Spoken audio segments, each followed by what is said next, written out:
Los judíos también contemplaban la crucifixión con horror por un motivo bíblico.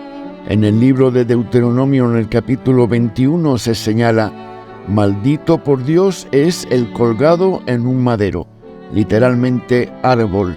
Para los judíos era inaceptable que el Mesías de Dios pudiera morir sometido a esa maldición, colgado de un madero, como lo expresó el judío Trifón al defensor del cristianismo Justino. Sobre esto me siento sumamente incrédulo. Para este judío la idea era imposible. El primer judío que vemos rechazando la crucifixión de Cristo fue, lamentablemente, el apóstol Pedro. Después que Jesús declarara a sus discípulos los sufrimientos que iba a sufrir, es recogido en el Evangelio de Mateo capítulo 16. Entonces Pedro, tomándolo aparte, comenzó a reconvenirle diciendo: Señor, ten compasión de ti, en ninguna manera esto te acontezca. Pero él, volviéndose, dijo a Pedro: Quítate de delante de mí, Satanás, me eres tropiezo, porque no pones la mira en las cosas de Dios, sino en la de los hombres. Podríamos decir que antes de la crucifixión, el principal discípulo no entendió la crucifixión. Los judíos, incluso los seguidores de Jesús, tuvieron mucha dificultad en creer en un Mesías crucificado. Él mismo, una vez resucitado, les tuvo que explicar que en el Antiguo Testamento, en sus propias escrituras, el Salmo 22, escrito 1000 años antes por David, nadie había visto la crucifixión, pues se inventó 500 años antes de Cristo por los persas, y este salmo se escribió 1000 años antes de Cristo. Sin embargo, leerlo es como ver un vídeo de la crucifixión relatada en los Evangelios. Vayamos a revisar el Salmo 22 e intercalemos con lo relatado en el registro de los Evangelios. Dios mío, ¿por qué me has desamparado? Mateo y Marcos. Todos los que me ven me escarnecen, estiran la boca, menean la cabeza. Lo reflejan Mateo, Marcos y Lucas, diciendo: se encomendó al Señor, líbrele Él, sálvele, puesto que en Él se complacía, nos relata Mateo, porque perros me han rodeado, perros salvajes que llegaban al sentir el olor de la sangre que caía del madero. Me ha acercado cuadrilla de malignos, horadaron mis manos y mis pies, clara referencia a cómo fue clavado.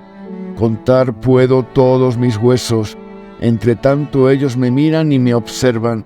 La víctima era exhibida completamente desnuda. Repartieron entre sí mis vestidos, sobre mi ropa echaron suertes. Esto es en los 4 evangelios. De manera impresionante podemos ver que 500 años antes de que se inventara la crucifixión y 1000 años antes de que estos hechos ocurrieran, David los describe como un espectador o como una persona que hubiese estado viendo un vídeo o una película moderna de la crucifixión.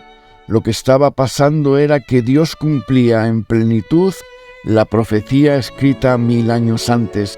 Así, por la potencia de la predicación de Jesús, el testimonio de los primeros discípulos y las profecías cumplidas en la crucifixión, la cruz como símbolo superó las implicancias altamente negativas para las personas del primer siglo y se transformó en un símbolo distintivo del cristianismo a pesar de las deformaciones y malinterpretaciones que han permanecido a lo largo de los siglos.